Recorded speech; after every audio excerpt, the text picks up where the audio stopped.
मैं अपने आप को बहुत भाग्यशाली मानता हूँ, बहुत भाग्यशाली मानता हूँ कि मेरे पुरखे 3 पीढ़ी पहले बर्मा में जाके बसे, ऐसे धर्म देश में जाके बसे जहां भारत से गया हुआ शुद्ध धर्म अपने शुद्ध रूप में कायम, भले थोड़े से लोगों में, बहुत थोड़े से लोगों में। गुरु शिष्य परंपरा, हर आचार्य इस बात की जिम्मेदारी समझता था कि मेरे मरने के पहले पहले 2, 4, 5 लोग कम से कम इस विद्या में जरूर पक जाएं ताकि ये विद्या आगे चले। 2, 4, 5 आदमी जरूर सीख जाएं। यूं गुरु शिष्य परंपरा पीढ़ी दर पीढ़ी उन्होंने संभाल करके रखा। ऐसे देश में जन्मा, भाग्य की बात हुई। और एक बड़े भाग्य की बात हुई कि किसी बनिए के घर में जन्मा। जात पात से कुछ मिलता मिलाता नहीं, धोखा होता है बल्कि, लेकिन फिर भी बनिए घर में जन्ने का एक लाभ हुआ कि जब कोई आदमी, और विशेष करके बनिया, अपना देश छोड़ करके प्रदेश में जाता है तो एक ही लक्ष्य, धन कमाओ, रात दिन एक ही लालसा, धन कमाए, इस तरह कमाए, उस तरह कमाए। ऐसे घर में जन्मा, ऐसे परिवार में जन्मा तो धन कमाना ही प्रमुख हो गया। पढ़ाई लिखाई जरूरी नहीं, धन कमाना जरूरी है। तो ऊंची पढ़ाई भी नहीं हुई, विश्वविद्यालय की पढ़ाई हुई ही नहीं, तो धन कमाने 15-16 वर्ष की उम्र में धन कमाओ लग गया। कोई मध्य बीसी तक आया, 25-1 वर्ष, तो बहुत उन दिनों के वहां के स्टैंडर्ड के मुताबिक बहुत धन कमाया। तो अच्छा ये हुआ उससे, अगर उस अवस्था में से नहीं गुजरता तो मन में ये बात रह जाती कि जो लोग धनी हैं, मैंने तो धन कमाया नहीं, धन का सुख भोगा नहीं, तो जो धनी हैं वो जरूर सुखी हैं। ये दुखी यही हैं जिनके पास धन नहीं है। अब उसमें से गुजर गया ना तो जान गया बड़े दुखियारे होते हैं। धन आ जाए घर में और धर्म नहीं आए, इससे बड़ा संताप नहीं होता, बड़ा दुखियारा हो जाता है। धर्म आए तो फिर धन हो तो न हो तो दोनों अवस्था में सुखी रहेगा। तो ऐसी अवस्था में से गुजरा, ये हमारे लिए सौभाग्य की बात हुई। और जब आदमी के पास बहुत धन आता है और बड़ा दान देता है, यहाँ दिया वहाँ दिया, बड़ी प्रसिद्धि होती है। समाज में जो सामाजिक संस्थाएं हैं, स्कूल है, कॉलेज है, अस्पताल है, अमुक है, उसमें कहीं प्रेसिडेंट बनाते हैं, कहीं ट्रस्टी बनाते हैं, कहीं सेक्रेटरी बनाते हैं। तो 20 संस्थाओं के प्रेसिडेंट, सेक्रेटरी, अमुक, बड़ा अहंकार होता है इसका। गुजरा हूँ उसमें से, जानता हूँ, बड़ा नशा होता है। मैं प्रेसिडेंट, मैं सेक्रेटरी, मेरे हाथ में ये पावर, मेरे हाथ में ये सत्ता, मुझको ऐसे सम्मान, उसको ऐसा सम्मान। गुजरा इसमें से, कितना तनाव इकट्ठा कर लिया, कितना तनाव। बड़ी सौभाग्य की बात हुई कि एक बहुत बड़े रोग का शिकार हो गया। ऐसा रोग कि जिसका आक्रमण हर 15वें दिन आ जाए, और इतना भयंकर आक्रमण आए कि डॉक्टरों के पास कोई इलाज नहीं। तो क्या करें, बेचारे मोर्फिया का इंजेक्शन देवें।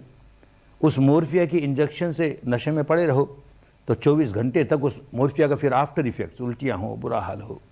हर 15वें दिन ये हालत। 2, 4, 5 वर्ष चला इस तरह से। फिर जो परिवार के डॉक्टर थे, बड़े भले परिवार के अंग जैसे ही थे, उन्होंने कहा, देख भाई, ये जो हम बार बार मोर्फिया तुम्हें दे रहे हैं, कुछ वर्षों के बाद ऐसा होगा कि मोर्फिया एडिक्ट हो जाओगे। मोर्फिया का एक ऐसा नशा चढ़ जाएगा कि रोज मोर्फिया लेनी पड़ेगी। तेरे ये रोग का आक्रमण होवे या न होवे, तुझको रोज मोर्फिया लेनी पड़ेगी। अरे तो कैसे जीवन होगा, रोज मोर्फिया लेनी पड़ेगी। तो देख, तू बार बार अपने काम धंधे के लिए विदेशों में भागता फिरता है, एक बार काम धंधे को जरा भूल और अपने इलाज के लिए जा। हम जानते हैं कि तेरा ये जो रोग है इसका कोई इलाज नहीं, पश्चिम में भी नहीं, हमारे पास भी नहीं, लेकिन ये जो मोर्फिया है इससे जरूर निकल जाओगे। उनके पास कोई और पेन किलर मिल जाएगा तुम्हें और तुम इससे मुक्त हो जाओगे, तो तुम्हारा कल्याण हो जाएगा। उसकी बात सुन करके घबराया, ठीक ही बात है। तो गया कई महीनों तक स्विट्जरलैंड में, जर्मनी में, इंग्लैंड में, अमेरिका में, जापान में, जो ऊंचे से ऊंचे डॉक्टर थे, खूब धन फूंका, खूब समय बर्बाद किया। लौट के आया तो ये देखा कि रोग बढ़ता ही गया, ज्यों ज्यों दवा की, और बढ़ता गया, आक्रमण आते ही जा रहे हैं। अरे मोर्फिया से छुटकारा, रोग से छुटकारा दूर रहा, मोर्फिया से छुटकारा कोई नहीं दे सका। बहुत प्रयत्न किए किसी ने, बड़े बड़े डॉक्टरों ने प्रयत्न किया। मैं समझता हूँ मेरे लिए बड़े भाग्य की बात हुई, कोई बहुत बड़ा पुण्य था। अगर कोई डॉक्टर उस रोग को निकाल देता, ये इतना बड़ा अनमोल रत्न मुझे कहाँ मिलता। तो जब सब जगह से कोई इलाज नहीं हुआ तो एक मित्र, उस मित्र को याद करते हैं तो मन बहुत कृतज्ञता के भाव से भर जाता है। उसने कहा कि इस व्यक्ति के पास जाओ, 10 दिन इसके पास साधना करके देखो, कौन जाने तुम्हारा रोग चला जाए। आखिर रोग क्या है? साइकोसोमेटिक है, मन से संबंध रखता है, और ये साधना मन के विकारों को दूर कर देगी, तो हो सकता है तुम्हारा रोग चला जाए। अब मरता क्या नहीं करता, कहीं नहीं ठीक हुआ, चलो इनके पास चलो। गया हमारे गुरुदेव के पास, याजी उबाखिन के पास। ऐसे ही संत पुरुष, ऐसे संत पुरुष, थोड़ी देर बात करने में बड़ी शांति मालूम होती है, सारे वातावरण में बड़ी शांति। तो कहा उनसे कि मैं आपके एक 10 दिन के शिविर में आना चाहता हूँ। तो जानते थे कि ये भारतीयों का एक लीडर है और हिंदुओं का एक लीडर है और आया है तो अच्छी बात। तो कहती है तो सबके लिए भाई, हिंदू हो चाहे कोई हो, ये मार्ग तो सबके लिए कल्याणकारी है और हम तुमको कोई कन्वर्ट नहीं करेंगे, तुम अपना आओ और काम करो, सबके लिए खुला है, धर्म की गंगा सबके लिए है। फिर उठते उठते हमने कह दिया कि महाराज हमको अमुक व्यक्ति ने भेजा है जो आपका भी परिचित है और हमारा मित्र है, आगे जाकर के वर्मा की सुप्रीम कोर्ट का चीफ जस्टिस हो गया, उस व्यक्ति ने भेजा है क्योंकि हमको ये एक स्पेशल टाइप की माइग्रेन होती है और 15वें दिन उसका मोर्फिया लेना पड़ता है अटैक आने पर, कोई इलाज कहीं नहीं हुआ। तो कहा मत आना हमारे पास, भूल के ही मत आना, हम नहीं लेंगे तुमको। अरे क्या हो गया, हमने इनको नाराज कर दिया, बात क्या हुई? तो संत है ना, बड़े प्यार से समझाते हैं, तू धर्म का अवमूल्यन कर रहा है ना, इतना ऊंचा धर्म जो तेरे जन्म जन्म के भव रोगों को दूर कर देगा, जन्म जन्म के दुखों को दूर कर देगा, उसको ये सिर का दर्द निकालने के लिए इस्तेमाल करना चाहता है उसका। तुझे होश नहीं है ना? अगर जिस दिन तेरे ये बात समझ में आ जाए कि मैं अपने चित्त के विकारों को जड़ों से निकालने के लिए ये विद्या सीखने आ रहा हूं, तो उस दिन चले आना। अरे ये सिर दर्द निकलना तो बाई प्रोडक्ट है। फिर समझाया बड़े प्यार से कि तू चीनी की इंडस्ट्री बैठाना चाहता है तो किस लिए बैठाना चाहता है? चीनी प्राप्त करने के लिए ना, शुगर प्राप्त करने के लिए ना, मोलासिस के लिए थोड़ी बैठाता है। मोलासिस तो बाई प्रोडक्ट है, वो तो आएगा ही, राब तो आएगी ही। ऐसे ये तो बाई प्रोडक्ट है, तो इसमें जितना जितना बढ़ेगा ये सारे शरीर के रोग, मन के रोग जो मन से संबंधित है अपने आप दूर हो जाएंगे। वो लक्ष्य लेकर के नहीं आना कभी। बात उनकी समझ में आई। अध्यात्म तो इतना महान होता है, शुद्ध धर्म इतना महान होता है, हम ये शरीर के रोग के लिए उसके पास जाएं ना, ना, हमको तो ये मन के रोग को निकालने के लिए जाना है। चला गया तो पर हिचक रही कुछ दिनों तक। हिचक क्या रही? वही पुराने लेप है ना, हम भारतीयों के लेप बहुत कठिनाई पैदा करते हैं हमारे। बार बार बचपन से पढ़ता आया, स्वधर्मे निधनं श्रेय परधर्मो भयावह भयावह। अपने धर्म में मर भले जाओ, पराये धर्म में नहीं जाना। ये तो पराया धर्म, अरे बाप रे, बौद्धों का धर्म। और कैसे बौद्ध आत्मा को नहीं माने, परमात्मा को नहीं माने, ऐसे नास्तिक। कहीं मैं भी नास्तिक बन गया तो क्या हो जाएगा, इतना घबराऊं। फिर मन में आया कि चलो करके देखते हैं, और मन को दृढ़ किया कि साधना इनकी करूंगा, धर्म नहीं छोड़ने वाला अपना, कट्टर हिंदू ही रहूंगा, आत्मा को भी मानूंगा, परमात्मा को भी मानूंगा, और इनका एक काम करके देखता हूं। चला तो गया किसी तरह से भी, और गुजरा उसमें से तो अरे निहाल हो गया। गुजरा उसमें से तो पता लगा क्या स्वधर्म होता है, क्या परधर्म होता है। हम मनुष्य है ना, मनुष्य के पास प्रकृति ने एक ऐसा धर्म दिया है, एक ऐसी शक्ति दी है कि वो अंतर्मुखी होकर सच्चाई को देखते देखते देखते परम सत्य का दर्शन कर जाए। ये काम पशु नहीं कर सकता, ये काम पक्षी नहीं कर सकता, ये काम सरीसृप नहीं कर सकते, कीट पतंग नहीं कर सकते, प्रेत प्राणी नहीं कर सकते, मनुष्य कर सकता है। अरे जो काम मनुष्य कर सकता है उसको हम करें नहीं, और बाकी काम जो सब कर सकते हैं वैसा ही जीवन हम बिता दें, तो पशुओं का से जीवन बिताया ना, पर धर्म में जीवन बिता दिया ना, स्वधर्म को जगाया ही नहीं ना। बात समझ में आई। बड़े कल्याण की बात हुई, बड़े कल्याण की बात हुई। जैसे नया जीवन मिल गया। 14 वर्ष तक उनके चरणों में बैठ करके ये विद्या सीखता रहा। 14 वर्ष के बाद माता पिता पहले आ गए थे वहाँ से, बर्मा से सूचना आई कि माता बहुत बीमार है, उसको कोई मानसिक नर्वसनेस हो गया। यहाँ आने की इलाज कराए, नहीं ठीक हुई, तो जानता था कि ये विद्या प्राप्त कर लेगी तो इस रोग से मुक्त हो जाएगी। तो बर्मा सरकार से पासपोर्ट का आवेदन किया। उन दिनों वो अपने नागरिकों को पासपोर्ट बाहर जाने के लिए नहीं देते थे।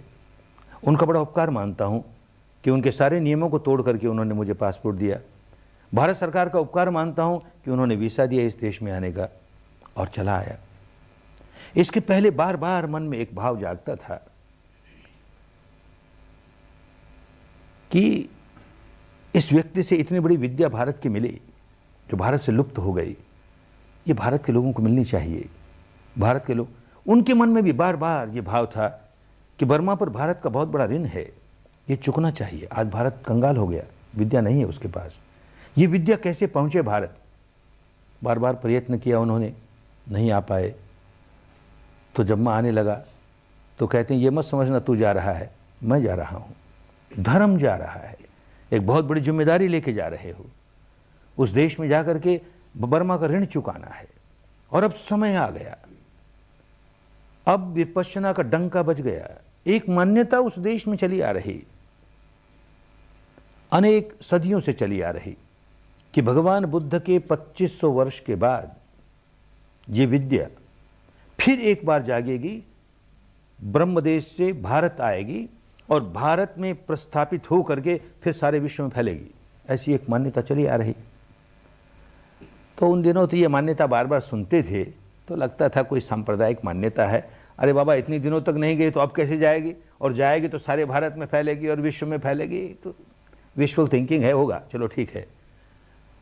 लेकिन यहाँ आए तो बड़ा आश्चर्य हुआ, बड़ा आश्चर्य हुआ। पहला शिविर जिसमें माता पिता बैठे और 10-12 लोग और बैठे, शिविर समाप्त हुआ तो लोगों को लाभ हुआ, माता पिता के ऋण से मुक्त हुआ। भगवान बुद्ध ने कहा कोई व्यक्ति अपने माता पिता के ऋण से मुक्त नहीं हो सकता, बहुत कठिन है, बहुत कठिन है।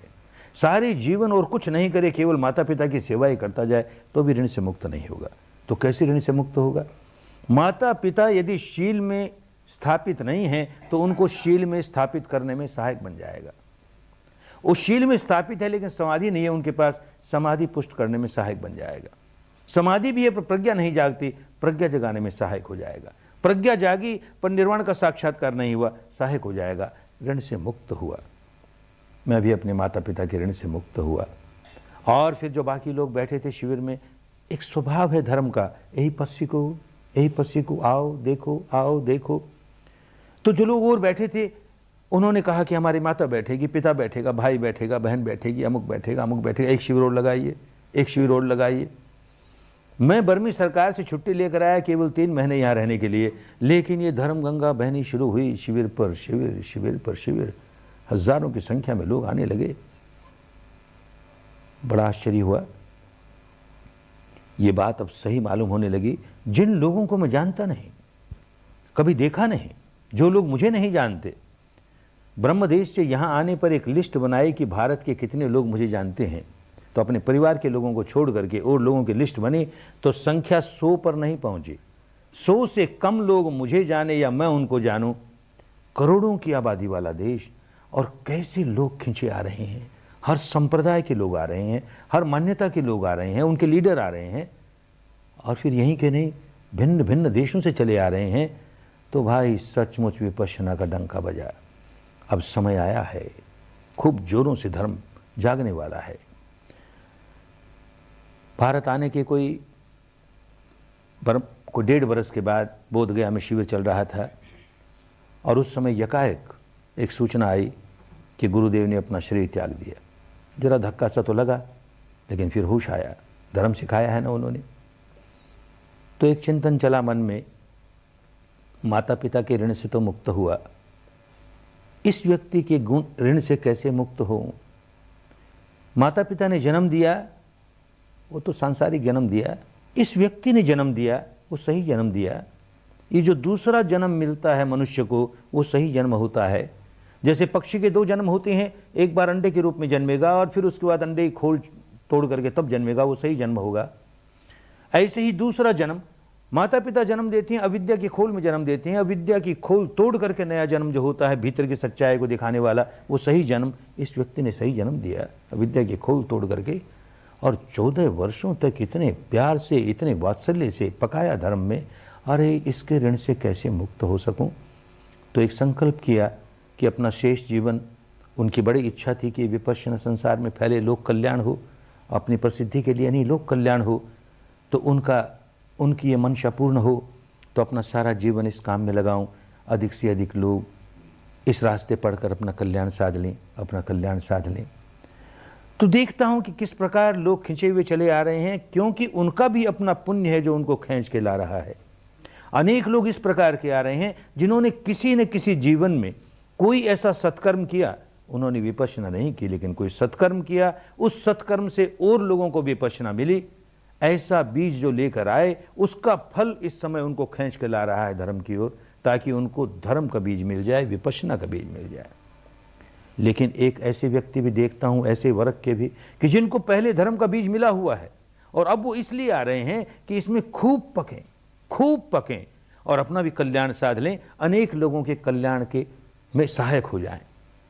तो चाहे इस तबके में हो कि जो धर्म का बीज लेने आया है, या उस तबके में हो कि जिनको धर्म का बीज तो पहले से है और अब पकने आया है, भाई ये जो विद्या मिली है बहुत अनमोल रत्न मिला है, बहुत अनमोल रत्न मिला है, बड़े भाग्य से मिलता है। इसमें खूब पकें, मनुष्य जीवन को सार्थक कर लें, अपना मंगल कर लें, अपना कल्याण साध लें, अपनी स्वस्थ मुक्ति साध लें, और न जाने कितनों के मंगल में, कल्याण में, स्वस्थ मुक्ति में सहायक हो जाएं।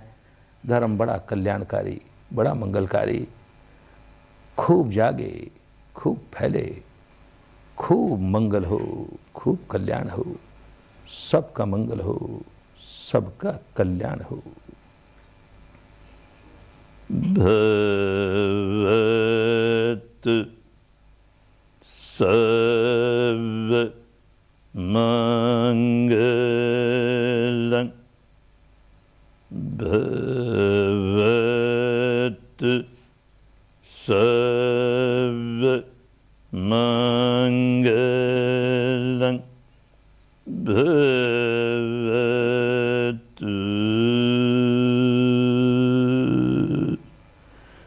सर्व मंगलं।